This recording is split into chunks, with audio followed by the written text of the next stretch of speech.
Hello everyone, welcome back to GK Acer. आज हम लेके आए हैं आपके लिए टॉप 200 पॉलिटी के क्वेश्चंस। बहुत ही इंपॉर्टेंट टॉपिक है, आप जानते ही हैं। यहाँ पे हमने सारे क्वेश्चंस, जितने भी पॉलिटी से पॉसिबल क्वेश्चन हैं, उनको कवर कर दिया है। 200 क्वेश्चंस यहाँ पे एमसीक्यू के फॉर्मेट में है, मगर आपको उससे ज़्यादा क्वेश्चंस ही हमें मिलेंगे।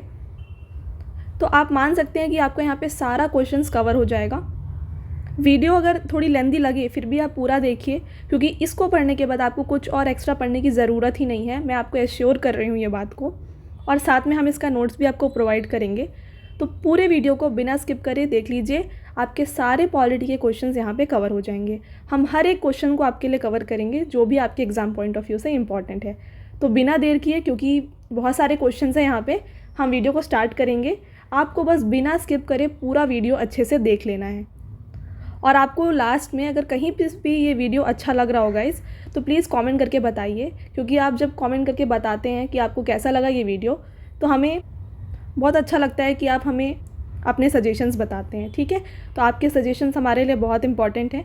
तो ज़रूर जो वीडियो देखने के टाइम पे आपको किसी टाइम पे भी, किसी पॉइंट ऑफ टाइम पे भी अच्छा लगे वीडियो, तो ज़रूर कमेंट करके और लाइक करके हमें बताएं कि आपको वीडियो कैसे लगा। ठीक है गाइस, तो चलिए स्टार्ट करते हैं। तो देखिए, यहाँ पे आपको लग रहा हो कि आप क्या क्या कवर कर रहे हैं। हम यहाँ पे आपके लिए कवर कर रहे हैं। आप देख सकते हैं यहाँ पे प्रेम्बल सबसे इम्पॉर्टेंट, आर्टिकल्स सारे यहाँ पे कवर हो जाएंगे, अमेंडमेंट्स हो जाएंगे सारे कवर, सोर्सेज जो है इंडियन कॉन्स्टिट्यूशन के वो हम कवर करेंगे, fundamental rights, fundamental duties, Lok Sabha और राज्यसभा से रिलेटेड यानी कि पार्लियामेंट से रिलेटेड जितने भी क्वेश्चन हैं वो, सुप्रीम कोर्ट और हाई कोर्ट यानी कि जुडिशरी वाला पार्ट है वो, इसके बाद प्रेसिडेंट और प्राइम मिनिस्टर, इनको भी हम कवर करेंगे। साथ में काउंसिल ऑफ मिनिस्टर्स को भी हम यहाँ पे कवर करेंगे। और फिर आ जाते हैं डिफरेंट कमिटीज़, जैसे थी स्टीयरिंग कमेटी। तो ये जो कमिटीज़ होती हैं एग्ज़ाम पॉइंट ऑफ व्यू से बहुत इंपॉर्टेंट है, इनको भी हम यहाँ पे कवर करेंगे। और साथ में एक और इम्पॉर्टेंट चीज़ है, इम्पॉर्टेंट डेट्स।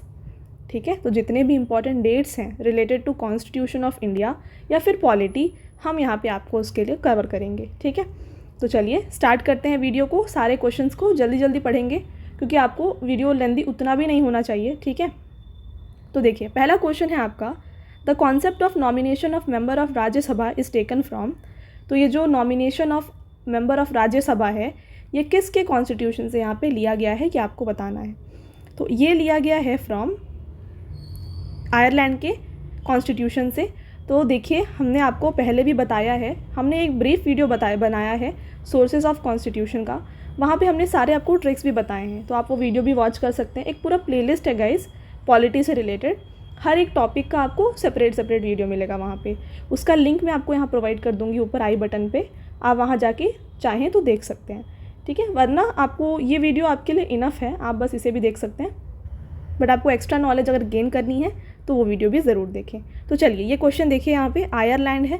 तो आयरलैंड में आप सिर्फ वर्ड से ही जान जाएंगे। देखिए यहाँ पे डी है, तो डी का मतलब है डायरेक्टिव प्रिंसिपल्स। ठीक है, इसके बाद यहाँ पे आप देख सकते हैं ई एल है। तो ई एल आप मान सकते हैं कि इलेक्शंस हो गया। ठीक है, तो इस तरीके से आपको याद रखना है। आर है यहाँ पे, आर यानी कि nomination of Rajya Sabha, Rajya Sabha are है ना, तो उस तरीके से आपको याद रखना है। तो ये हो गए आपके सारे, यहाँ पे आयरलैंड आपके वर्ड से ही आपको सारे याद हो जाएंगे। तो आई होप मैंने आपको क्लियर कर दिया। आप देख लीजिए फिर से एक और बार, आयरलैंड, डी यानी कि यहाँ पे डायरेक्टिव प्रिंसिपल्स हैं, ई एल यानी इलेक्शन ऑफ प्रेसिडेंट की बात हो रही है गाइस। ठीक है, राज्यसभा मेंबर, लोकसभा मेंबर्स की बात नहीं हो रही है, ये प्रेसिडेंट के इलेक्शन की बात की जा रही है। और साथ में आ जाता है nominations of member of Rajya Sabha. तो ये हैं सारे जो भी हमने कॉन्स्टिट्यूशन ऑफ आयरलैंड से लिए हैं। तो आई होप आपको क्लियर है। चलिए next question, the rule of law is taken from. तो जो द रूल ऑफ लॉ है ये लिया गया है from the constitution of UK. ठीक है, तो इसके अलावा हमने क्या क्या लिया है रूल ऑफ लॉ के अलावा यूके के कॉन्स्टिट्यूशन से? Parliamentary government, rule of law हमने पढ़ा, legislative procedure, single citizenship, cabinet system, prerogative writs, parliamentary privileges और बाई कैमरलिज्म। तो ये सारे जो हैं हमने लिए हैं from the UK constitution. Next है question, the concept of impeachment was borrowed from. तो इम्पीचमेंट का जो कॉन्सेप्ट है ये लिया गया है फ्रॉम द रशियन कॉन्स्टिट्यूशन। ठीक है, यूएसएसआर का मतलब है रशिया। ठीक है, तो यहाँ पे एक छोटा सा इम्पॉर्टेंट पॉइंट है, हम इसको डिस्कस कर लेते हैं जल्दी से। देखिए, तो कॉन्स्टिट्यूशन जो है हमारा इंडियन कॉन्स्टिट्यूशन, उसको बनाने के लिए सबसे पहले फर्स्ट टाइम जो है एक कॉन्स्टिट्यूएंट असेंबली को फॉर्म किया गया था इन द ईयर 1946, है ना। और उसके बाद फिर ये एक और बार रीअसेंबल हुए थे 1947 में। आपको सिर्फ ये याद रखना है कि सबसे पहली बार ये लोग असेंबल हुए थे 1946 को। इसके बाद यहाँ पे जो फर्स्ट पर्सन थे जिन्होंने सजेस्ट किया था आइडिया ऑफ कॉन्स्टिट्यूएंट असेंबली बनाने का, ये थे M.N. रॉय। तो ये जो है 1934 में इन्होंने आइडिया को सजेस्ट कर दिया था, बट जो है ये सिटिंग जो हुई थी ये हुई थी 1946 में, है ना। और इसके बाद जो है फाइनली 26 नवंबर 1949 को जो है ये कॉन्स्टिट्यूएंट असेंबली ने कॉन्स्टिट्यूशन को अप्रूव किया था, और हमारा जो कॉन्स्टिट्यूशन है जनवरी 26, 1950 को यहाँ पे इफ़ेक्ट में आ गया था। तो आपको सिर्फ ये याद रखना है कि 1947-6 में पहली बार ये जो है सिटिंग हुई थी। M.N. रॉय जो थे उन्होंने सबसे पहले बात की थी इसको इस्टेब्लिश करने की, और फाइनल अप्रूवल जो है ये हुआ था 1950 26 जनवरी को, ठीक है। तो ये दोनों जो हैं डेट्स आपको याद रखने हैं। अभी प्रीवियस एग्ज़ाम्स में, CGL के एग्ज़ाम्स में ये क्वेश्चंस को पूछा गया है, तो आपको ये क्वेश्चन अच्छे से याद रखना है, ठीक है। चलिए तो देखिए इसके बाद यहाँ पे स्केलेटन ऑफ इंडियन कॉन्स्टिट्यूशन जो है उसे कहा जाता है किसे, मतलब ये डिराइव किया गया है from the government of India act 1935 से। ऐसा इसलिए कहा जाता है क्योंकि उस टाइम पे टोटल 395 आर्टिकल्स थे, और उसमें से भी 250 आर्टिकल्स जो थे हमने गवर्नमेंट ऑफ इंडिया एक्ट से ही लिया हुआ था, ठीक है। बाकी जितने थे वो डिफरेंट कॉन्स्टिट्यूशन से हमने लिया था, बट 250 आर्टिकल्स जो है गवर्नमेंट ऑफ इंडिया एक्ट से लिया गया था, ठीक है। इसीलिए इसे बैकबोन या फिर स्केलेटन ऑफ इंडियन कॉन्स्टिट्यूशन कहा जाता है। इसके अलावा अभी हमारे कॉन्स्टिट्यूशन में टोटल 448 आर्टिकल्स हैं जो डिवाइडेड हैं into 25 parts, 12 schedules, 5 appendices and more than 100 changes. तो इसमें डिफरेंट चेंजेस हुए हैं, ठीक है। तो ये है हमारा एक ओवरव्यू ऑफ कॉन्स्टिट्यूशन। तो जैसे कि हमने आपको बताया कि हम कमिटीज़ की बात करेंगे, तो यहाँ पे आपको हम टिक करके देंगे कौन कौन सी इंपॉर्टेंट कमिटीज़ हैं जो आपको पढ़नी है। तो देखिए सबसे इम्पॉर्टेंट है ड्राफ्टिंग कमेटी, और इसके चेयरमैन कौन थे, B.R. अम्बेडकर थे। इसके बाद आ जाता है फंडामेंटल राइट्स सब कमेटी जो है, इसकी जो चेयरमैन थी ये हैं J.B. कृपालिनी, ये थी। इसके बाद आ जाते हैं स्टीयरिंग कमेटी, इसके चेयरमैन थे राजेंद्र प्रसाद। फिर आते हैं यूनियन कॉन्स्टिट्यूशन कमेटी, इसके चेयरमैन थे जवाहरलाल नेहरू। एडहॉक कमेटी के जो चेयरमैन थे ये थे राजेंद्र प्रसाद। और उसके बाद आते हैं committee on functions of constituent assembly, जो थे ये थे G.V. मावलंकर, ठीक है। तो ये जो हमने टिक किया है आपके लिए, ये बहुत ही इंपॉर्टेंट कमेटीज़ हैं जो सेटअप की गई थी, और इनके चेयरमैन्स हमने यहाँ पे आपको डिस्कस करके बताए हैं। गाइज़ आपको अगर वीडियो थोड़ा फास्ट लग रहा हो तो आप स्लो कर लीजिए, क्योंकि अगर हम अभी इसे फास्ट नहीं बताएंगे तो वीडियो बहुत लेंदी जाएगा, फिर आपको उतना इंटरेस्ट नहीं आएगा वीडियो को देखने में। बट आपको ये पूरा वीडियो अच्छे से देख लेना है, क्योंकि ये वर्थ इट वीडियो है आपके लिए। हमने यहाँ पे सारे क्वेश्चंस आपके लिए कवर किया है, जैसे हमने आपको भी प्रीवियस बताया था, ठीक है। तो नेक्स्ट क्वेश्चन देखिए, the idea of liberty, equality and fraternity जो है ये कहाँ से लिया गया है। तो ये जो वर्ड्स हैं तो ये लिए गए हैं, ये आइडियाज़ जो हैं लिबर्टी, इक्वालिटी और फ्रेटर्निटी के, ये लिए गए हैं from the France constitution. Next, directive principle of state policy को कहाँ से लिया गया है, तो हमने आपको ये ऑलरेडी बताया, आयरलैंड, है ना। आयरलैंड में D क्या था, डायरेक्टिव प्रिंसिपल्स था। तो इसका जो आंसर है ये हो जाएगा क्या, Ireland. Next question, the concept of concurrent list is borrowed from, तो आइडिया ऑफ कॉन्करेंट लिस्ट जो है ये लिया गया है from the Australian constitution. Next question, method of election of president is taken from, method of election of president को लिया गया है फ्रॉम द आयरन कॉन्स्टिट्यूशन। जैसे हमने बताया आपको वहाँ पे EL जो था वो क्या था, इलेक्शन ऑफ प्रेसिडेंट था। तो एक आपको एक छोटा सा मैं ट्रिक बता रही हूँ, एग्ज़ाम्स में ज़्यादा आपसे आयरलैंड का ही पूछा जाता है और अदरवाइज़ UK का पूछा जाता है, मतलब मोस्टली हम बता रहे हैं, आपको पढ़ने सारे हैं बट ये दोनों आपको बहुत ही अच्छे से याद रखने हैं, क्योंकि ये दो पॉइंट्स जो हैं बहुत ही बार एग्ज़ाम में रिपीट होते हैं, ठीक है। चलिए नेक्स्ट देखिए, the suspension of fundamental right during emergency was borrowed from, तो फंडामेंटल राइट्स को सस्पेंड करने की प्रिविलेज है ड्यूरिंग एमरजेंसी, ये लिया गया है from the Germany constitution.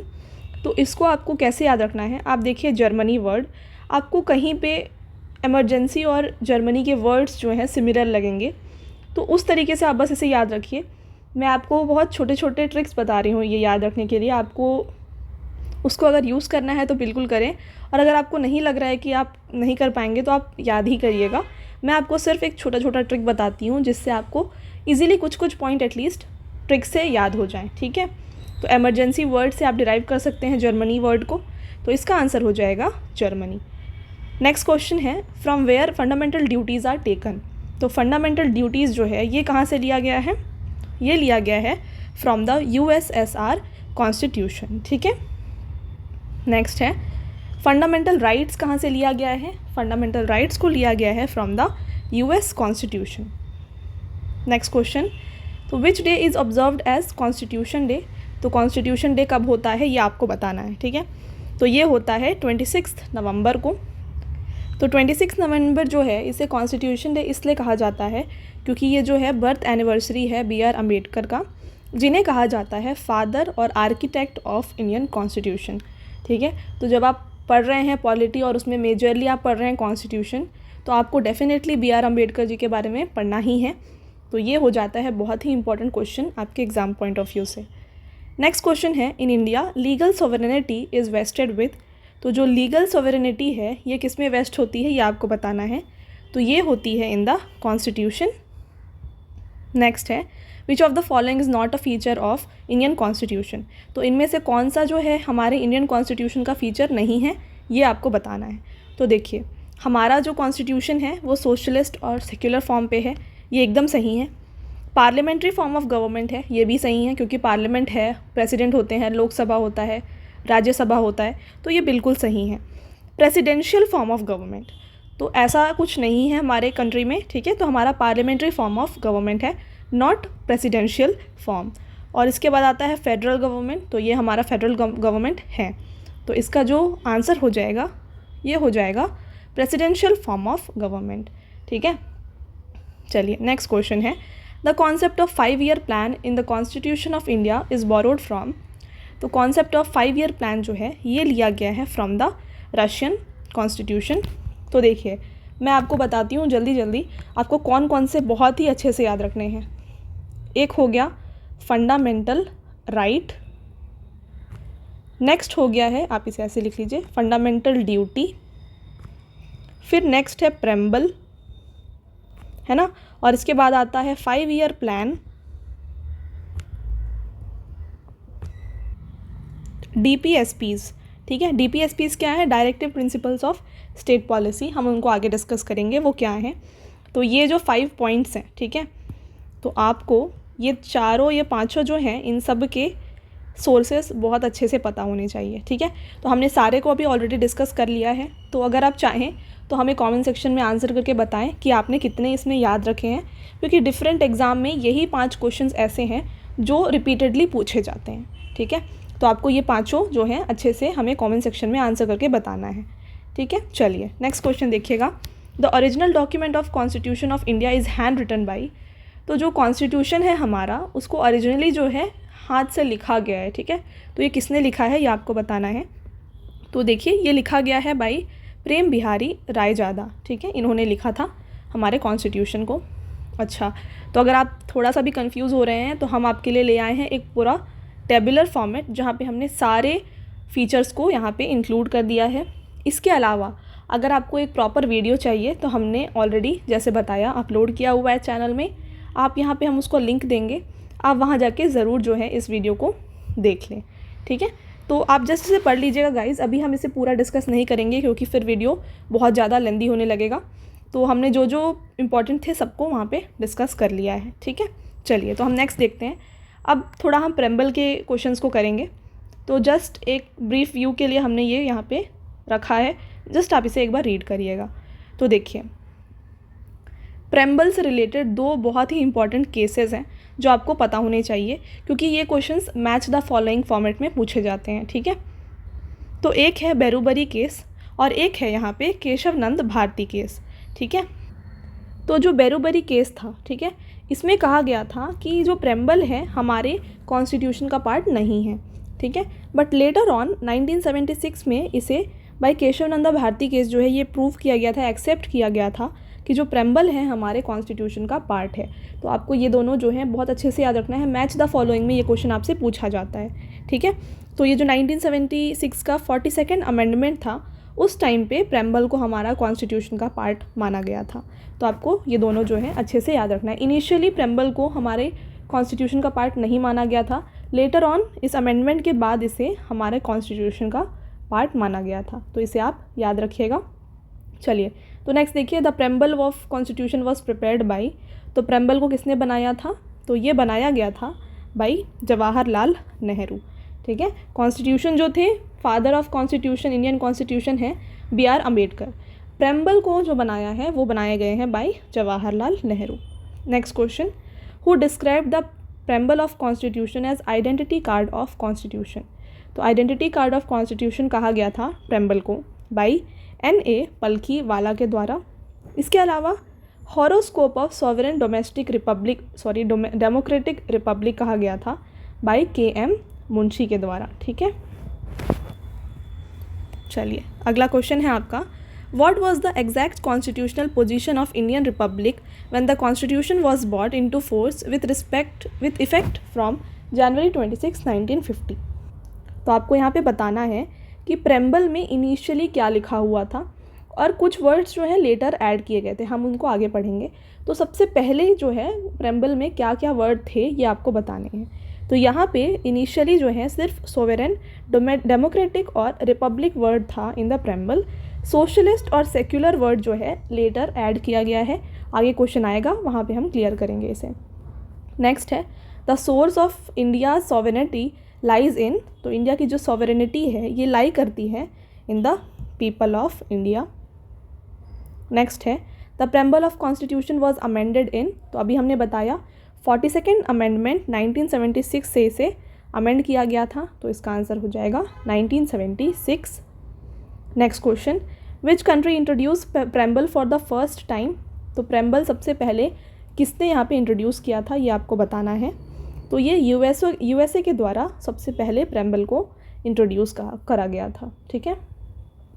Next question है, which one of the following words was not included in preamble of the constitution in 1975। तो इनमें से कौन सा वर्ड जो है 1975 में प्रेम्बल में नहीं था, ठीक है। तो 1975 में यहाँ पे इंटीग्रिटी वर्ड इंक्लूडेड नहीं था हमारे कॉन्स्टिट्यूशन में। Next, the word socialist and secular, जैसे हमने पढ़ा पिछले स्लाइड्स में, ये दोनों वर्ड जो है लेटर ऑन यहाँ पे ऐड किए गए थे। तो इसे जो है ऐड किया गया था बाय द 42nd अमेंडमेंट 1976 के द्वारा, ठीक है। तो आई थिंक आपको क्लियर है। और आपको अगर कोई भी पॉइंट पे कोई भी डाउट आ रहा है, आप हमें कमेंट करिए, हम आपके सारे कमेंट्स को पढ़ते हैं, हम डेफिनेटली आपके सारे क्वेश्चंस को, क्वेरीज़ को आंसर करेंगे, ठीक है। और आपको अगर इस वीडियो में कहीं पे भी आपको ये वीडियो अच्छा लग रहा है, हमारा जो एफर्ट्स है अच्छा लग रहा है गाइस, तो प्लीज़ वीडियो को लाइक करिए और हमारे चैनल को सब्सक्राइब कर लीजिए। आपको आगे आगे और अच्छे अच्छे कंटेंट यहाँ पे मिलते रहेंगे। नेक्स्ट देखिएगा question, which of the following word is not a part of constitution of India. तो इनमें से कौन सा वर्ड जो है हमारे कॉन्स्टिट्यूशन में अभी भी नहीं है, ये आपको बताना है। तो देखिए, फ्रेटर्निटी तो है हमारे, आप यहाँ देख सकते हैं, हमने इंक्लूड भी किया है। अब देखिए, फ्रेटर्निटी यहाँ पे है, इक्वालिटी है, ठीक है, और इंटीग्रिटी भी है, ठीक है।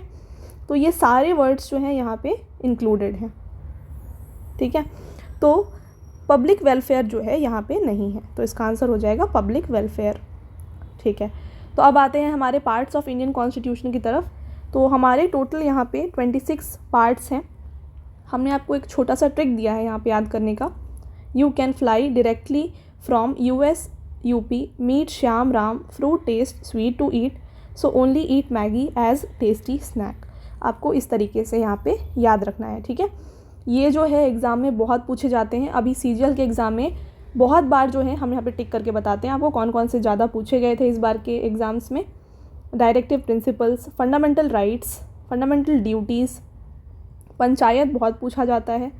नेक्स्ट आ जाता है शेड्यूल्ड ट्राइब्स, यहाँ पे इलेक्शन, अमेंडमेंट्स, इमरजेंसी प्रोविजंस। तो ये जो हैं एग्ज़ाम में रिपीटेडली पूछे जाते हैं। तो ये सारे तो आपको एकदम रट के याद होने चाहिए, तो इसलिए हमने आपको एक ट्रिक दे दिया है, आप इससे पढ़ सकते हैं, ठीक है। नेक्स्ट देखिए, अब आते हैं हमारे शेड्यूल्स की तरफ। तो शेड्यूल्स हमारे टोटल 12 हैं। इसका भी हमने यहाँ पे आपको ट्रिक प्रोवाइड किया हुआ है। देखिए, टीयर्स ऑफ ओल्ड पीएम, ठीक है, टीयर्स ऑफ ओल्ड पीएम इसका ट्रिक है। तो टी है टेरिटरीज, ई है emoluments, A affirmations, R Rajya Sabha, S scheduled areas, O है other tribunal areas, tribal areas, F है federal list, O official languages, L है लैंड रिफॉर्म, डी है defection, P है पंचायत और एम है म्यूनिसिपालिटीज़, ठीक है। तो ये जो 12 हैं ये सारे ही आपके लिए इम्पॉर्टेंट है।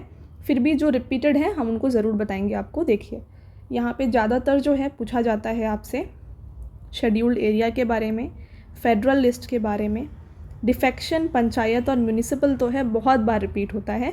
साथ में इसके जो हमने यहाँ पे अमेंडमेंट दिए हैं ये तो बहुत ही इंपॉर्टेंट है, इन्हें भी आप साथ में याद रख लीजिएगा, ठीक है। अब चलते हैं MCQ की तरफ। नेक्स्ट है the 11th schedule of constitution is related to. तो 11th शेड्यूल किससे रिलेटेड है आपको बताना है। देखिए, 11th tier of old PM, तो टोटल 12 है ना, तो लास्ट में जो पी आया वो है हमारा 11th शेड्यूल। तो ये रिलेटेड है टू द पंचायत, तो इसका आंसर हो जाएगा पंचायती राज। नेक्स्ट है which among the following language is not there in 8th schedule. तो इनमें से कौन सा जो है हमारे 8th शेड्यूल में नहीं है लैंग्वेज। तो राजस्थानी वर्ड जो लैंग्वेज है ये यहाँ पे इंक्लूडेड नहीं है। अगला क्वेश्चन है which schedule of Indian constitution contains languages. तो लैंग्वेजेस जो है किस कॉन्स्टिट्यूशन के शेड्यूल में दिए गए हैं, अभी हमने डिस्कस किया 8th शेड्यूल में हमारे लैंग्वेजेस हैं। नेक्स्ट है विच part of constitution deals with emergency provisions. तो एमरजेंसी प्रोविजंस जो है ये दिया गया है हमारे पार्ट 18 में। नेक्स्ट है विच part of constitution deals with union state relation. तो यूनियन स्टेट रिलेशन का जो पार्ट है ये है part 11। Next question, the 10th schedule of Indian constitution deals with. जो 10th शेड्यूल है हमारे कॉन्स्टिट्यूशन का वो डील करता है with the anti defection laws. हम बार बार आपको बता रहे हैं टीयर्स ऑफ ओल्ड पीएम, ठीक है। तो ये हमारा है 10th, तो ये है डिफेक्शन लॉज, ठीक है। तो गाइज़ आपको ये सारा जो कंटेंट है हर एग्ज़ाम के लिए यूज़फुल होगा। तो आप देख रहे होंगे सारे क्वेश्चन बहुत ही इंपॉर्टेंट हम यहाँ पे आपको बता रहे हैं। तो बिना स्किप करे आप सारा वीडियो अच्छे से देख लें, आगे आगे और अच्छे अच्छे क्वेश्चंस आपके लिए यहाँ पे हैं, ठीक है। अगला देखिए, originally how many fundamental rights were there in our constitution. तो हमारे कॉन्स्टिट्यूशन में पहले कितने जो फंडामेंटल राइट थे ये आपको बताना है, और अभी कितने हैं अभी ये बताइए आप, ठीक है। तो यहाँ पे पहले हमारे पास टोटल 8 थे, ठीक है। नो 1 मिनट, यहाँ पे 8 नहीं होंगे, सॉरी, यहाँ पे 7 होंगे, ठीक है। अर्लियर 7 ही थे, थोड़ा सा मिस्टेक हो गया, यहाँ पे ये जो है C हो जाएगा। और अभी जो है हमारे पास 6 हैं, पहले 7 थे। एक है राइट टू प्रॉपर्टी जिसे हटा दिया गया है हमारे फंडामेंटल राइट के तौर से। तो ये जो है पहले फंडामेंटल राइट था, बट 44 कॉन्स्टिट्यूशनल अमेंडमेंट 1978 से राइट टू प्रॉपर्टी जो कि आर्टिकल 31 में था उसे हटा करके अभी जो है 300A आर्टिकल में डाल दिया गया है, ठीक है। तो अगर आपसे पूछा जाए कि राइट टू प्रॉपर्टी किस आर्टिकल में मेंशन्ड है तो ये 300A में मेंशन्ड है। बहुत इंपॉर्टेंट क्वेश्चन है, रिपीटेड क्वेश्चन है, अच्छे से याद रखिए, ठीक है। नेक्स्ट, तो ये रहे टोटल 6 जो अभी हमारे हैं फ़िलहाल में, ये सारे फंडामेंटल राइट्स। नेक्स्ट है, फिर वही चीज़ लिखा हुआ है, सारे इसके आर्टिकल्स मेंशन है, एक बार जस्ट पॉज करके देख लीजिएगा। और यहाँ पे हमने सारे मेंशन कर दिए हैं, हम टिक कर दे रहे हैं जल्दी से कौन कौन से इंपॉर्टेंट है, ठीक है। तो ये राइट टू इक्वालिटी, ये तो सारे इंपॉर्टेंट है, बहुत एग्जाम में पूछे जाते हैं, ठीक है। ये यहाँ तक, ठीक है। इतने तो आपको पूरे तरीके से अच्छे से याद हो जाने चाहिए, बहुत एग्ज़ाम में रिपीटेडली पूछे जाते हैं। आप मेरी बात अच्छे से मानिए गाइस, क्योंकि इस बार के एग्ज़ाम्स में सिर्फ यही जो कॉन्स्टिट्यूशन के जो आर्टिकल्स हैं रिपीट कर करके पूछे गए हैं, ठीक है। तो आपको इन सबको एकदम रट्टा मारने की तरह पढ़ लेना है, ठीक है। चलिए, तो अभी हम आगे सिर्फ उन्हीं को डिस्कस करेंगे। देखिए, which of the following article of Indian constitution guarantees equality before law and equal protection of law with in territory of India. तो इनमें से कौन कौन सा जो है आर्टिकल इक्वालिटी बिफोर लॉ की बात करता है, ठीक है। तो इक्वालिटी बिफोर लॉ की जो बात करता है वो 14th आर्टिकल करता है। तो देखिए यहाँ पे दो चीज़ है, एक है इक्वालिटी बिफोर लॉ और एक और नेक्स्ट है इक्वल प्रोटेक्शन ऑफ लॉ। दोनों अलग चीज़ है। इक्वालिटी बिफोर लॉ को जो है हमने ब्रिटेन के कॉन्स्टिट्यूशन से लिया हुआ है, बट जो इक्वल प्रोटेक्शन ऑफ लॉ है ये हमने यूएसए से लिया हुआ है। तो दोनों ही अलग चीज़ है, कंफ्यूज बिल्कुल मत होइएगा, ठीक है। नेक्स्ट देखिए, अबॉलिशन ऑफ अनटचेबिलिटी, ठीक है। ये किस आर्टिकल में मेंशन्ड है बताना है आपको। ये दिया गया है in the 17th article. Next है, under which article of constitution prohibition of discrimination on grounds of religion, race, caste, sex और place of birth is mentioned. तो किसी भी तरीके का डिस्क्रिमिनेशन यहाँ पे अवॉइड करने के लिए किस आर्टिकल में दिया गया है, ये दिया गया है in the article of 15th article में ये दिया गया है। इसके बाद यहाँ पे देखिए आर्टिकल 16 क्या बताता है, इक्वालिटी ऑफ अपॉर्चुनिटी बताता है, ठीक है। तो देखिए मैं आपको एक बहुत छोटा सा ट्रिक बताऊंगी, अगर आपको समझ में आए तो ही याद रखिएगा। EDEU, बस ये 4 लेटर्स आप याद रखिए। देखिए ये है 14, याद रखिएगा 14, 15, 16, 17, ठीक है, इस तरीके से याद रखिएगा। E जो है इक्वालिटी बिफोर लॉ है, D जो है डिस्क्रिमिनेशन है, फिर E जो है अगेन ये है इक्वालिटी ऑफ अपॉर्चुनिटी, और U जो है ये है हमारा अनटचेबिलिटी, ठीक है। तो आप इस तरीके से याद करना चाहें तो ये 3-4 जो आर्टिकल हैं याद कर लीजिएगा। इन चारों को याद करने के बाद बाकी अब जो कुछ क्वेश्चंस होते हैं, अगर आप बाकी याद नहीं कर रहे हैं, इससे आप सिर्फ एलिमिनेट करके आंसर कर पाएंगे। मेरा ये बात को आप विश्वास करिए, बहुत सारे क्वेश्चंस जो होते हैं इसे बस एलिमिनेट करके आप कर सकते हैं। तो बस इन चारों को अगर आप याद करना चाहें तो इस तरीके से इसे ज़रूर याद करिएगा, ठीक है। चलिए नेक्स्ट देखिएगा, राइट टू एजुकेशन किस फंडामेंटल राइट, ये एक फंडामेंटल राइट है, तो ये किस आर्टिकल में दिया गया है, ये दिया गया है, बहुत इंपॉर्टेंट क्वेश्चन है 21A में, ठीक है। गाइज़ यहाँ पे सारे क्वेश्चंस बहुत इंपॉर्टेंट है, ठीक है, आपको एक भी क्वेश्चन बिल्कुल भी स्किप नहीं करना है, इसलिए मैं आपको बार बार बता रही हूँ, सारे क्वेश्चंस को पढ़ लीजिएगा। अगला देखिए, which article give safeguard to fundamental right of arrested person. तो सेफ गार्ड करता है fundamental right of arrested person, है ना, ये आर्टिकल है आर्टिकल 22। नेक्स्ट है, human trafficking restricted in which article. तो ह्यूमन ट्रैफिकिंग जो है ये है आर्टिकल 23 में से बताया गया है कि ह्यूमन ट्रैफिकिंग अवॉइड करना है, ठीक, मतलब ये एक पनिशेबल ऑफेंस है इस तरीके से। नेक्स्ट देखिए, no child below the age of 14 years shall be employed to work in any factory और माइन और engaged in any other hazardous employment is related to which article, ठीक है। तो यहाँ पे बात की गई है कि जो 14 ईयर से कम के बच्चे हैं वो किसी भी मतलब वर्क में यहाँ पे इन्वॉल्व नहीं हो सकते, है ना। ये किस आर्टिकल में दिया गया है ये आपको बताना है, ये दिया गया है in the article 24। Very very important question of this lecture. यहाँ पे देखिए एक और इम्पॉर्टेंट बात है, 14 ईयर, ऐसे एग्जाम में आपसे डायरेक्टली पूछता है कि जो आर्टिकल 24 है ये किस एज तक के बच्चों को अवॉइड करता है एम्प्लॉयमेंट करने से। तो यहाँ पे इसका आंसर हो जाएगा 14 ईयर, ठीक है। तो ये पॉइंट आपको अच्छे से याद रखना है। नेक्स्ट देखिएगा, which of the following article of constitution contain right to religious freedom. तो राइट टू रिलीजियस फ्रीडम जो है ये दिया गया है 25 से लेके 28 तक के आर्टिकल्स में। नेक्स्ट है, who said article 32 is the soul of Indian constitution. तो सोल ऑफ इंडियन कॉन्स्टिट्यूशन कहा गया है आर्टिकल 32 को बाई BR अम्बेडकर। तो ये है क्या, ये है सुप्रीम कोर्ट और जो हाई कोर्ट है ये रिट्स इशू कर सकते हैं, ये बताता है ये आर्टिकल। तो रिट्स क्या है, इसमें हमारे पास टोटल देख लीजिए 5 रिट्स हैं। हम आगे पढ़ते हैं, देखिए आगे आएगा यहाँ पे, एक बार इसे जस्ट देख लीजिए, हम नेक्स्ट में पढ़ेंगे। The power to issue writs by Supreme Court has been envisaged under which article. तो किस आर्टिकल में, अभी हमने पढ़ा 32 आर्टिकल में दिया गया है कि सुप्रीम कोर्ट के पास ये पावर है कि वो रिट्स इशू करे। तो देखिए रिट क्या होता है, writ means a command of court to another person or authority by which such person has to act or abstain from acting in a certain way. तो इसीलिए ये जो रिट्स होते हैं बहुत ही एसेंशियल होते हैं हमारे जुडिशियल पावर के लिए, ठीक है। तो ये है हमारा रिट, यानी कि ये कोर्ट का एक पावर है जो इशू किया जाता है एनी पर्सन को, जो उन्हें रोकता है एक सर्टेन काम को करने से, ठीक है। तो जो 5 टाइप्स ऑफ रिट हैं एक बार जस्ट रीड करिएगा गाइज, यहाँ पे अभी हमारा वीडियो लेंदी हो जाएगा। ये वाला हेबियस कॉर्पस जो है बहुत इंपॉर्टेंट है, एग्जाम में डायरेक्टली आपसे पूछा जाएगा कि इनमें से ये कोई एक आपको डेफिनेशन दे दी जाएगी यहाँ पे, ठीक है। दे के पूछा जाएगा कि ये कौन सा टाइप का रिट है। तो एक बार आप देख लीजिएगा, बहुत ही इंपॉर्टेंट है ये, ठीक है। नेक्स्ट देखिए, which part of Indian constitution is called as Magna Carta. तो मैग्ना कार्टा जो है ये किस पार्ट को कहा जाता है? ये कहा जाता है पार्ट 3 को। तो पार्ट 3 क्या है बताइए? पार्ट 3 जो है हमारा है, हमने आपको जैसे बताया यू कैन फ्लाई, है ना। तो थर्ड वाला फ्लाई एफ है, एफ यानी कि फंडामेंटल राइट। तो फंडामेंटल राइट जो है हमारा पार्ट 3 में इंक्लूडेड है और इसे जो है हम कहते हैं एज मैग्ना कार्टा। कहाँ से लाया गया है, किस कॉन्स्टिट्यूशन से लाया गया है इसे?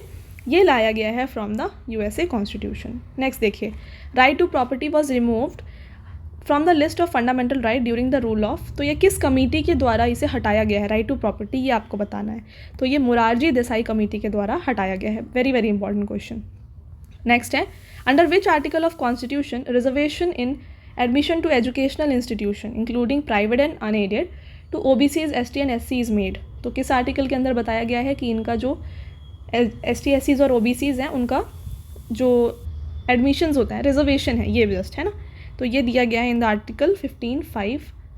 नेक्स्ट है, the golden triangle of fundamental right refers to. तो गोल्डन ट्रायंगल कहा जाता है यहाँ पे हमारे आर्टिकल 14, 19 और 21 को। तो इसे ऐसा क्यों कहा जाता है? क्योंकि ये जो आर्टिकल है प्रोवाइड करता है protection to every citizen of country from any encroachment upon their rights, ठीक है। बहुत इंपॉर्टेंट है, आ सकते हैं एग्जाम में ऐसे टाइप ऑफ क्वेश्चंस। तो देखिए क्या क्या है। 14 हमने बताया ई था, ई डी ओ मैंने आपको बताया था ना। तो ई क्या था? इक्वालिटी बिफोर लॉ था, है ना। 19 क्या है? राइट टू फ्रीडम है। और आर्टिकल 19 क्या है? ये है right to life and personal liberty, याद रखिएगा। अगला है, which fundamental right is not available to foreigner. तो इनमें से फॉरेनर्स को कौन सा राइट एप्लीकेबल नहीं होता? तो यहाँ पे protection of language, script and culture of minorities जो हैं ये एप्लीकेबल नहीं है टू द फॉरेनर्स, ठीक। और एक और क्वेश्चन इसके आते हैं एग्ज़ाम में, ये कि ऐसे कौन कौन से आर्टिकल हैं जो सिर्फ़ और सिर्फ हमारे इंडियंस को अप्लीकेबल है, यानी कि सिटीजन ऑफ इंडिया को ही अप्लीकेबल हैं, ये अप्लीकेबल नहीं है टू एनी अदर पर्सन, ठीक है। तो ये है कौन कौन से, देख लीजिए एक बार, इसे नोट कर लीजिएगा। 15, 16, 19, 29 और 30 ये जो हैं सिर्फ सिटीजन ऑफ इंडिया को अप्लीकेबल हैं और किसी को अप्लीकेबल नहीं है। वेरी वेरी इंपॉर्टेंट, इस बार के एग्ज़ाम्स में, एसएससी के एग्ज़ाम्स में ये क्वेश्चन को पूछा गया है, ठीक है। चलिए नेक्स्ट देखिए, fundamental duty was recommended by which committee. Very very important question again.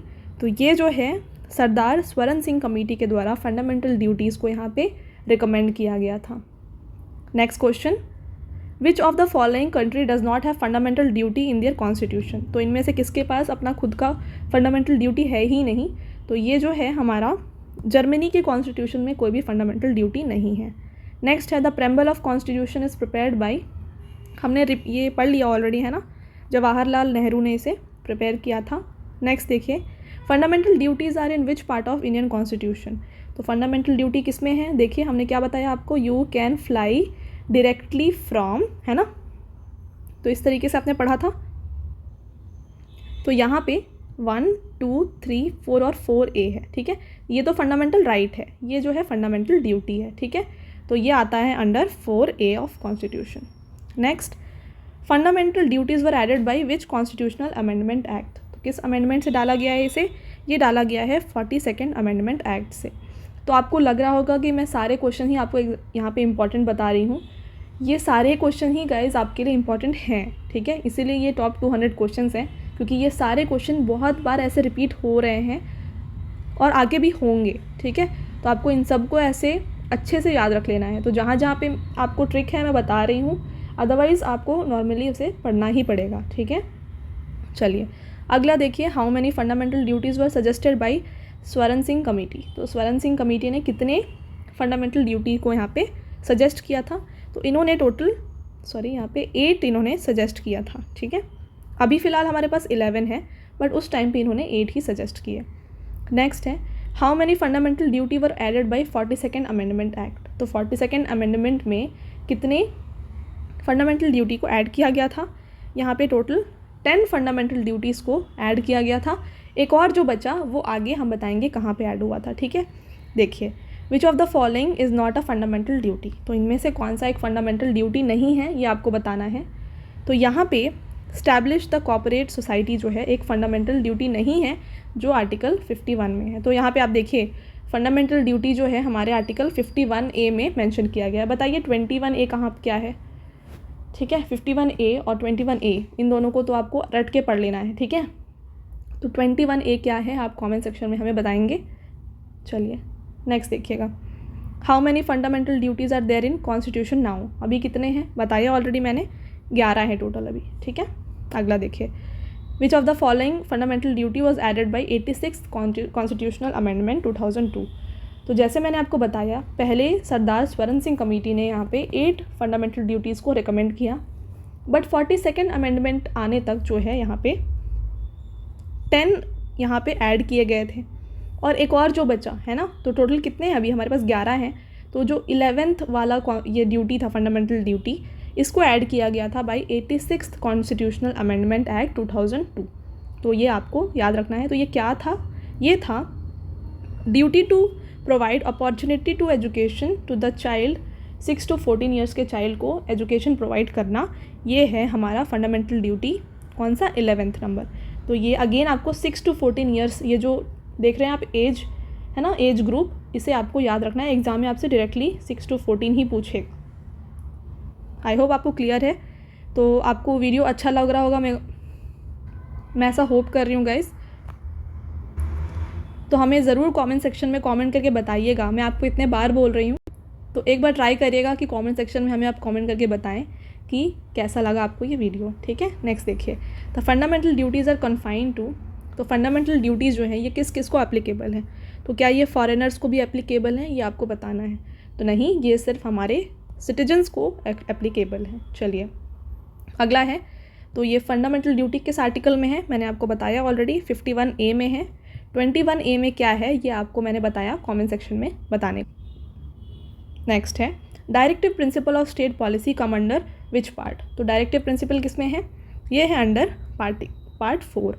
तो again you can fly directly from, है ना, 1 2 3 4 4A। ये क्या है? डायरेक्टिव प्रिंसिपल है जो कि पार्ट 4 में है। Next, which of the following article are from DPSP। तो DPSP के कितने आर्टिकल हैं?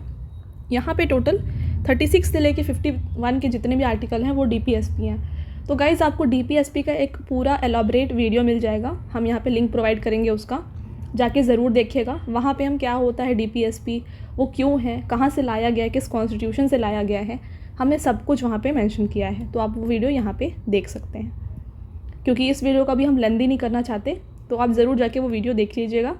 नेक्स्ट देखिए, इनमें से which of the following is not the aim to establish the DPSP।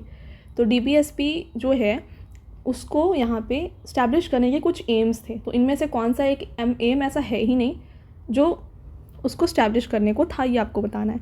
तो देखिए, सोशल डेमोक्रेसी, इकोनॉमिक डेमोक्रेसी और वेलफेयर स्टेट, ये सारे इसके एम थे। तो सिर्फ पॉलिटिकल डेमोक्रेसी जो है इसका एम नहीं था, तो इसे टिक कर लीजिए। तो देखिए यहाँ पे हम डिफरेंट जितने भी आर्टिकल रिलेटेड टू प्रेसिडेंट हैं वो लेके आए हैं यहाँ आपके लिए। आपको देखना है यहाँ पे ये जो प्रेसिडेंट से रिलेटेड जितने भी हैं ना, ये बहुत इंपॉर्टेंट है। बट एग्ज़ाम में आपसे ना डायरेक्टली ये जो है इलेक्शन, में आपको टिक कर देती हूँ, रुकिए, इलेक्शन, ठीक है, एग्जीक्यूटिव पावर, इम्पीचमेंट एक बहुत इंपॉर्टेंट है। तो इम्पीचमेंट एक पढ़ लीजिएगा, इम्पीचमेंट ऑफ जो प्रेसिडेंट होता है वो, है ना। इसके बाद यहाँ पे ओथ एंड अफर्मेशन, क्वालिफिकेशन, आपसे आजकल के एग्ज़ाम में डायरेक्टली ऐसे क्वेश्चन पूछे जा रहे हैं, तो आपको ये तो एकदम देख के पढ़ लेना है, ठीक है। तो ये रहा इम्पीचमेंट, है ना, इम्पीचमेंट तो बहुत इंपॉर्टेंट है, तो ये आपको सारे पढ़ लेने हैं। तो देखिए हम यहाँ पे प्रेसिडेंट और जितने भी इम्पॉर्टेंट यहाँ पे एग्जीक्यूटिव्स हैं उनको हम डिस्कस करेंगे। तो उनके जो टाइम, ऑफिस टर्म है, एज जो है, ये सब डिस्कस करेंगे। देखिए तो प्रेसिडेंट जो होते हैं वो हेड होते हैं पूरे इंडिया के, जो फर्स्ट पर्सन होते हैं वो होते हैं प्रेसिडेंट, ठीक है। तो इसमें हमने सारे प्रेसिडेंट के जो जितने भी आर्टिकल्स थे प्रीवियस स्लाइड में दिखाया, उनको आप एक बार पढ़ लीजिएगा। तो 56 आर्टिकल में क्या है, मिनिमम एज ऑफ प्रेसिडेंट दिया गया है, ठीक है। इसके बाद ये किसको अपॉइंट करते हैं, सुप्रीम कोर्ट और हाई कोर्ट के जो जजेस हैं इनको अपॉइंट करते हैं। ऑफिस टर्म इनका कितना होता है, 5 ईयर्स होता है, ठीक है। इनको इलेक्ट कैसे किया जाता है, ये इनडायरेक्ट इलेक्शन से यहाँ पे इलेक्ट होते हैं। तो ये था related to president of India. Next है वाइस प्रेसिडेंट। तो ये जो है आर्टिकल 63 और 65 में इनके बारे में यहाँ पे दिया गया है, ठीक है। इसके बाद इनका ऑफिस टर्म होता है 5 ईयर्स, है ना। इनको कैसे इलेक्ट किया जाता है, यहाँ पे इलेक्ट किया जाता है by both houses of parliament, तो ये याद रखना है आपको। नेक्स्ट देखिए प्राइम मिनिस्टर।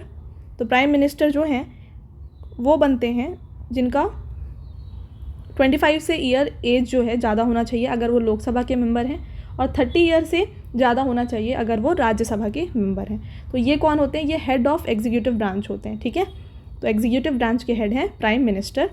इसके बाद इनसे एसोसिएटेड होते हैं काउंसिल ऑफ मिनिस्टर। तो देखते होंगे आप जितने भी काउंसिल ऑफ मिनिस्टर हैं, जैसे कि मिनिस्ट्री ऑफ एग्रीकल्चर हो गया, मिनिस्टर ऑफ हेल्थ, तो मिनिस्टर ऑफ डिफेंस, तो ये सब जो है इनके अंडर पे आते हैं, ठीक है। इसके बाद इन्हें अपॉइंट करते कौन है, प्रेसिडेंट अपॉइंट करते हैं। इनका ऑफिस टर्म अगेन कितना है, 5 ईयर्स है। नेक्स्ट है अटॉर्नी जनरल ऑफ इंडिया। तो अटॉर्नी जनरल क्या होते हैं, ये लीगल मैटर में गवर्नमेंट ऑफ इंडिया जो होती है उसके एडवाइज़र होते हैं। इनको नॉमिनेट कौन करते हैं, प्रेसिडेंट नॉमिनेट करते हैं। इनका कोई फिक्स्ड टेन्योर नहीं होता है ना। चलिए, तो काउंसिल ऑफ मिनिस्टर, इनके बारे में आर्टिकल 74 में दिया गया है। इन्हें भी कौन अपॉइंट करते हैं, प्रेसिडेंट अपॉइंट करते हैं। नेक्स्ट है a bill for amendment in Indian constitution can be presented. तो जो बिल है, अमेंडमेंट बिल, है ना, ये कहाँ पे प्रेजेंट होता है ये आपको बताना है। ये होता है इधर इन लोकसभा और राज्यसभा, किसी भी एक जगह पे ये होता है। आपको बताना है कि मनी बिल कहाँ पे होता है प्रेजेंट, ठीक है। तो आपको ये कमेंट सेक्शन के बारे में बताना है। 21A बताना है और मनी बिल बताना है। नेक्स्ट देखिए, which article of constitution lays down the procedure for amendment of constitution of India. तो कॉन्स्टिट्यूशन ऑफ इंडिया जो है, कॉन्स्टिट्यूशन में आप अमेंडमेंट डाल सकते हैं। ये आर्टिकल कौन सा बताता है कि आप हमारे कॉन्स्टिट्यूशन में अगर कुछ भी बदलाव करना है तो आप अमेंडमेंट डाल सकते हैं, ये बोलता है आर्टिकल 368। नेक्स्ट है विच of the following bills must be passed by each house of parliament separately by special majority. तो स्पेशल मेजॉरिटी से इनमें से कौन सा ऐसा है जो दोनों हाउस में पास होगा, तो ये है constitutional amendment bill. Next, the 9th schedule of constitution was added by. तो 9th शेड्यूल जो है हमारे कॉन्स्टिट्यूशन में, ठीक, तो हमने सारे जो शेड्यूल है वो पढ़े हैं, टीयर्स ऑफ ओल्ड PM, है ना। तो उसमें जो है ये देख लीजिए एक बार, टीयर्स ऑफ ओल्ड PM, ठीक है। तो यहाँ पे हम किसकी बात कर रहे हैं, 1 2, ये L है ना।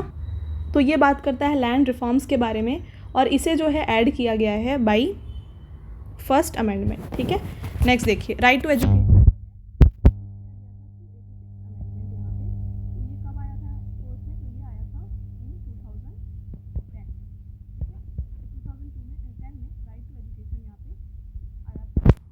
नेक्स्ट है bye which constitutional amendment OBCs have given 27% reservation. तो एजुकेशनल इंस्टीट्यूशन में 27% रिजर्वेशन दिया जाता है OBC को। तो ये दिया जाता है by which amendment, 93rd amendment ये दिया जाता है। अगला है 52nd अमेंडमेंट जो है ये किससे रिलेटेड है ये आपको बताना है। तो ये आपने पढ़ा होगा शेड्यूल में, ये रिलेटेड है to the defection laws. Next, तो यहाँ पे अगेन आता है कि reservation of seats of ST/SC in Lok Sabha and state assembly जो है ये किस अमेंडमेंट के द्वारा डाला गया है, ये 79th अमेंडमेंट के द्वारा डाला गया है। नेक्स्ट है प्रेम्बल में सोशलिस्ट और जो वर्ड है ये किस अमेंडमेंट के द्वारा डाला गया है, नेक्स्ट तो बताना है आपको। तो ये 42nd अमेंडमेंट के थ्रू इंसर्ट किया गया है, तो हमने ये ऑलरेडी डिस्कस किया था। नेक्स्ट क्वेश्चन है 73rd amendment of constitution is related to. तो 73rd जो अमेंडमेंट है ये रिलेटेड है to the panchayat.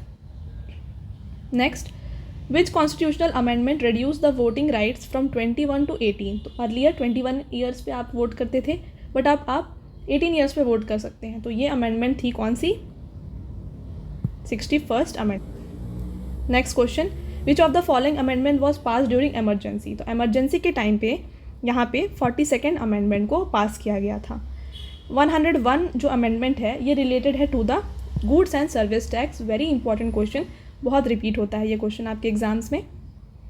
Next question है 86 amendment act was amended for making elementary education free for children of age. तो जैसे मैंने आपको बताया कि ये क्वेश्चन आपसे डायरेक्टली पूछे जाएंगे एग्जाम में। तो 6 to 14 ईयर्स के जो लोग हैं उनको आपको कंपलसरी एलिमेंट्री एजुकेशन देना है, ये दिया गया था इन द 86 अमेंडमेंट एक्ट, और ये हमारी कौन सी 11th फंडामेंटल ड्यूटी है। नेक्स्ट क्वेश्चन देखिए, union territory of Delhi was given special status of national capital by which amendment, तो ये दिया गया था बाई 69th अमेंडमेंट। तो देखिए यहाँ पे हमने एक लिस्ट दिया है कि कौन कौन जो हैं अपॉइंट किए जाते हैं बाई प्रेसिडेंट। तो एग्जाम में आपसे डायरेक्टली पूछे जाते हैं कि council of minister is appointed by, या फिर chief justice of India is appointed by. तो ये जो है आपको पढ़ लेना है, एक बार रीड कर लेना है। साथ में ओथ कौन दिलवाता है, ठीक है, तो आपको प्रेसिडेंट, ठीक है, PM, chief justice of India, governor, vice president, और इसके अलावा आपको पढ़ना है अटॉर्नी जनरल ऑफ इंडिया। तो ये सब जो हैं कौन इन्हें ओथ दिलवाता है, ये आपको हमें कमेंट सेक्शन में बताना है। तो जिनको भी पता है आप ज़रूर कमेंट सेक्शन में कमेंट करिए, आपकी वजह से दूसरों लोगों को भी यहाँ पे पता चलेगा। चलिए नेक्स्ट देखिए, the executive power of Indian union is vested in, तो एग्जीक्यूटिव पावर जो है किसके पास होती है, हमारे प्रेसिडेंट के पास होती है। नेक्स्ट क्वेश्चन है, who heads the central government, तो सेंट्रल गवर्नमेंट जो है वो हेड की जाती है बाई प्राइम मिनिस्टर, ठीक है। एग्जीक्यूटिव पावर प्रेसिडेंट के पास है, सेंट्रल गवर्नमेंट जो है हेड की जाती है बाई प्राइम मिनिस्टर। नेक्स्ट है, annual budget of central government is presented before union finance minister with permission of, तो जो हमारा जो एनुअल बजट होता है ये जो है फाइनेंस मिनिस्टर जो है प्रेजेंट करती हैं after the permission of president of India. Next देखिए, under which article president can be impeached, तो जैसे मैंने आपको बताया था ये क्वेश्चन बहुत पूछा जाता है एग्जाम में, इम्पीचमेंट ऑफ प्रेसिडेंट, ये दिया गया है in the article 61। Next question है, what is the minimum age of candidate to be elected as president, तो मिनिमम एज होती है यहाँ पे 35। नेक्स्ट है, who appoints the chief of army, navy and air force, तो ये अपॉइंट किए जाते हैं भाई हमारे प्रेसिडेंट। तो देखिए पार्लियामेंट जो होता है उसमें 3 होते हैं पार्ट्स, प्रेसिडेंट होते हैं, राज्यसभा और लोकसभा। तो इनके एमसीक्यूज हम जल्दी जल्दी यहाँ पे कवर करेंगे। तो अगर आपको ये वीडियो अगर थोड़ा फास्ट लगे तो आप स्लो कर सकते हैं, क्योंकि ये ऑलरेडी वीडियो लेंदी हो रहा है। तो देखिए यहाँ पे हम आपको लोकसभा और राज्यसभा का एक डिफरेंशिएशन दे चुके हैं, तो इसको पढ़ के आप सारे क्वेश्चंस आगे कर सकते हैं। देखिए एक बार, अच्छा एक और चीज़ गाइज, यहाँ पे एक न्यू पार्लियामेंट हाउस कंस्ट्रक्ट किया गया है, तो इसका हमने सेपरेट वीडियो डाला हुआ है, उसका भी लिंक हम यहाँ प्रोवाइड करेंगे, ज़रूर देख लीजिएगा। सारे इंपॉर्टेंट क्वेश्चन आपने अभी न्यूज़ में सुना होगा सेंगोल, तो ये सारे क्वेश्चंस जो हैं हमने वहाँ पे इंक्लूड किए हैं, तो आपको वो पढ़ लेना है। तो जो सेंगोल है किस अंपायर ने सबसे पहले दिया था, ऐसे क्वेश्चंस वहाँ पे कवर हुए हैं, तो लिंक दे देंगे हम, आप ज़रूर देख लीजिएगा, बहुत इंपॉर्टेंट टॉपिक है वो। तो देखिए हाउस ऑफ पीपल किसे कहा जाता है, वो टैबुलर फॉर्म पढ़ के आप खुद कर लेंगे आंसर। इसे लोकसभा को हाउस ऑफ पीपल कहा जाता है, ठीक है। Which type of legislature does the Indian parliament have, तो इंडियन पार्लियामेंट जो है बाई कैमरलिज्म पे आधारित है। अगला क्वेश्चन है, what is the age limit to sit in Lok Sabha, तो लोकसभा में बैठने के लिए आपका मिनिमम एज 25 ईयर्स होना चाहिए। नेक्स्ट है, what is the term of member of Lok Sabha, तो यहाँ पे इनका टर्म होता है 5 years. How many members are nominated by president for Rajya Sabha, तो राज्यसभा में जो हैं कुछ लोगों को प्रेसिडेंट यहाँ पे नॉमिनेट करते हैं, तो कितने लोगों को नॉमिनेट करते हैं, 12 लोगों को ये नॉमिनेट करते हैं। नेक्स्ट है, how many total seats are there in Rajya Sabha, तो राज्यसभा में टोटल जो हैं 250 सीट्स होती हैं, ठीक है। इसमें से 245 अभी फ़िलहाल हैं, और जो 12 हैं वो तो प्रेसिडेंट नॉमिनेट करते हैं, बाकी 233 जो हैं अलग से यहाँ पे अपॉइंट किए जाते हैं। Next question, the speaker of Lok Sabha is elected by, speaker जो हैं इलेक्ट किए जाते हैं by member of Lok Sabha. Next, who chairs the Rajya Sabha, तो राज्यसभा के जो चेयरमैन होते हैं वो कौन होते हैं, ये होते हैं प्रेसिडेंट, और लोकसभा के चेयरमैन होते हैं एक स्पीकर अपॉइंट किए जाते हैं। नेक्स्ट है, what should be interval between 2 consecutive session of parliament, तो पार्लियामेंट के 2 कॉन्जिक्यूटिव सेशन के बीच में कितना इंटरवल हो सकता है, तो मिनिमम यहाँ पे जो है टोटल 3 मंथ्स का गैप हो सकता है। तो जैसे हमने पढ़ा एग्जीक्यूटिव, जुडिशरी और लेजिस्लेचर, ये हमारा सेंट्रल गवर्नमेंट का स्ट्रक्चर होता है, तो हम इसके कुछ क्वेश्चंस यहाँ पे डिस्कस करेंगे। तो देखिए सुप्रीम कोर्ट जो है, सबसे पहला जो सुप्रीम कोर्ट है इंडिया का, ये इनॉग्रेट किया गया था 28 जनवरी 1950 को। हाउ मैनी जजेस are there in supreme court, तो सुप्रीम कोर्ट में यहाँ पे टोटल कितने जजेस होते हैं, टोटल यहाँ पे 31 जजेस होते हैं including chief justice of India. तो अगर आपसे पूछा जाए एक्सक्लूडिंग चीफ जस्टिस तो 30 होते हैं, 30 + 1 ऐसे याद रखिए, ठीक है। अगला question, who was the first chief justice of India, तो पहले चीफ जस्टिस कौन थे हमारे इंडिया के, ये थे H.J. हानिया। Next question, supreme court was established by, तो ये जो है स्टैब्लिश किया गया था by Indian constitution. Next question, the power to increase the number of जजेस in supreme court is vested in, तो अगर आपको नंबर ऑफ जजेस इंक्रीज़ करने हैं इन सुप्रीम कोर्ट तो ये जो है पार्लियामेंट करती है, ठीक है। The age of retirement of supreme court के जो जज होते हैं वो होते हैं कितना, ये आपको बताना है, 65 ईयर इनका एज ऑफ रिटायरमेंट होता है। तो age of retirement of high court जज कितना होता है, ये होता है 62 ईयर्स, तो वहाँ पे 65 है, यहाँ पे 62 है। नेक्स्ट है, when the Supreme Court issue a writ to a person or to an institution to perform its duty it is called, तो यहाँ पे अगर कोई सुप्रीम कोर्ट यहाँ पे रिट इशू कर रही है ना, किसी पर्सन को या फिर किसी इंस्टीट्यूशन को अपनी ड्यूटी परफॉर्म करने के लिए, तो इसे कहा जाता है मैंडेमस। तो हमने आपको ऑलरेडी वो लिस्ट दिया था, आपको पढ़ के ये डायरेक्टली आंसर करना था। नेक्स्ट है, according to which article each state shall have high court, तो हर एक स्टेट में हाई कोर्ट होना चाहिए, ठीक है। तो ये दिया गया है आर्टिकल 214 में। तो ये कुछ highest, biggest, smallest high courts के रिलेटेड क्वेश्चंस हैं, जस्ट पॉज करके एक बार रीड करिएगा।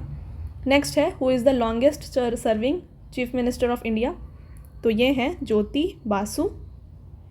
नेक्स्ट क्वेश्चन है, chief ministers of all states are ex officio members of, तो ये जो होते हैं ये सारे जो मेंबर्स होते हैं किसके, नेशनल डेवलपमेंट काउंसिल के।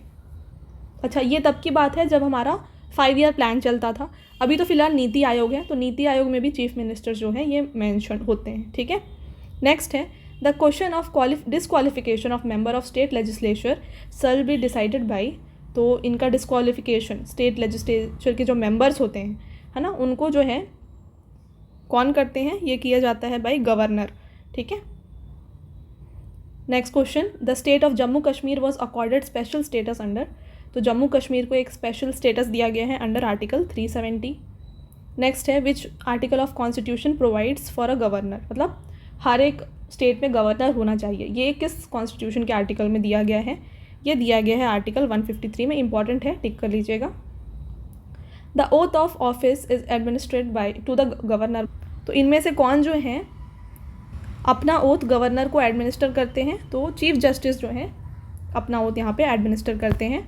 नेक्स्ट क्वेश्चन देखिए, which article of constitution provides for a vice president, तो गवर्नर हमने पढ़ा कि हर स्टेट में गवर्नर होना चाहिए, उसी तरीके से हमारे इंडिया का एक वाइस प्रेसिडेंट होना चाहिए, ये किस आर्टिकल में दिया गया है, ये दिया गया है आर्टिकल 64 में। नेक्स्ट है, तो नेशनल इमरजेंसी जो है ये किस आर्टिकल में मेंशन किया गया है, ये आपको बताना है, तो ये मेंशन किया गया है आर्टिकल 352 में। अगला क्वेश्चन देखिए, प्रेसिडेंट रूल किस आर्टिकल में मेंशन किया गया है, इसको मेंशन किया गया है आर्टिकल 356 में। तो गाइज़ ये थे हमारे सारे इंपॉर्टेंट क्वेश्चन। हम आपके लिए एक छोटा सा क्वेश्चन लाए हैं, इसको भी आपको कमेंट सेक्शन में बताना है। Which fundamental right can not be suspended even during emergency, तो इनमें से कौन सा ऐसा राइट है जो एमरजेंसी में भी सस्पेंड नहीं किया जाता, ये आपको कमेंट सेक्शन में बताना है। इंटरेस्टिंग क्वेश्चन है, अगर आपको नहीं भी पता तो गेस करके भी आप कमेंट में बता सकते हैं, ठीक है। अगला क्वेश्चन है, who among the following was not a member of constituent assembly, तो इनमें से कौन थे जो कॉन्स्टिट्यूएंट असेंबली हमने बात की उसके मेंबर थे ही नहीं, ये आपको यहाँ पे बताना है, ठीक है। तो ये दोनों क्वेश्चन हैं आपके लिए, ताकि आप कमेंट सेक्शन में आंसर करें। और इसके अलावा हमने जैसे आपको बताया 21A, आर्टिकल 21A आपको बताना है, ठीक है। तो इन सब का आंसर आपको कमेंट सेक्शन में देना है, राइट। तो अगर आपको वीडियो अच्छा लगा हो तो अपने फ्रेंड्स के साथ ये वीडियो को ज़रूर शेयर करिएगा।